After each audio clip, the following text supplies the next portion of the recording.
Gold के prices पहुंच सकते हैं 1.5 लाख रुपए प्रति 10 ग्राम, यानी कि इस करंट प्राइस से भी लगभग 40% की तेजी हम यहाँ पर पे एक्सपेक्ट कर सकते हैं। और ये मैं नहीं कह रहा हूँ, ये गोल्डमैन सैक की एक रिपोर्ट कह रही है। अब ये रिपोर्ट इंटरेस्टिंग क्यों हो जाती है, इस रिपोर्ट के एक इंपॉर्टेंट हिस्से को यहाँ पर पे समझने की कोशिश करते हैं।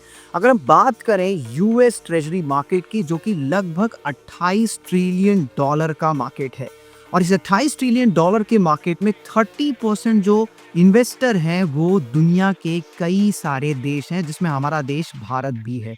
अब बाकी नेशंस यूएस ट्रेजरी में क्यों इन्वेस्ट कर सकते हैं, इस पर शायद एक और रील बनाने की जरूरत होगी। लेकिन हो क्या रहा है, यहाँ पर पे ट्रस्ट का इशू आता हुआ दिखाई दे रहा है। जिस तरीके से अमेरिका टैरिफ वॉर दुनिया पर लगा रहा है और जो टर्म्स बिगड़ते हुए दिखाई दे रहे हैं, जिससे ये माना जा रहा है कि डॉलर की वैल्यू यहाँ पर पे घट सकती है।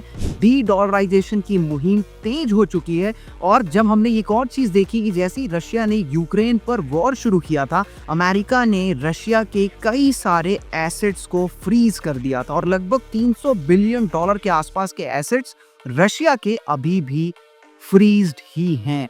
तो इससे क्या समझ में आता है, इससे ये समझ में आता है कि बाकी देशों को जो ट्रस्ट था यूएस ट्रेजरी पर, अब वो कम होता हुआ दिखाई दे रहा है। और जब यूएस ट्रेजरी से पैसा निकलेगा तो वो जाएगा दुनिया के सबसे सेफेस्ट एसेट पर, यानी कि गोल्ड पर।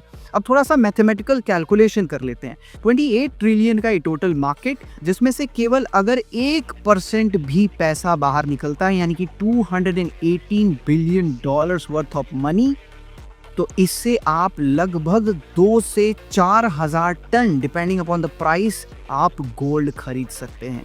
और अभी जो करंट सिचुएशन है पूरे दुनिया के, अगर हम सेंट्रल बैंक्स को मिला लें, तो अभी जो करंट ये बाइंग करते हैं ये लगभग 1,000 टन के आसपास है। यानी कि एक अगर दुगना तिगुना 4 गुना गोल्ड का डिमांड आ जाता है, तो फिर सप्लाई और डिमांड के बीच में एक बड़ा गैप क्रिएट हो जाएगा, जिससे गोल्ड के प्राइसेस इस लेवल तक पहुंच सकते हैं। और यही वो रीजन रैशनल था जो मुझे पढ़ने में काफी अट्रैक्टिव लगा, और मुझे लगा कि ये बात आप तक भी पहुंचानी चाहिए। तो आपको ये कंटेंट कैसा लगा कमेंट करके जरूर बताइएगा, और इसी तरीके के कंटेंट्स के लिए do not forget to follow Stock money.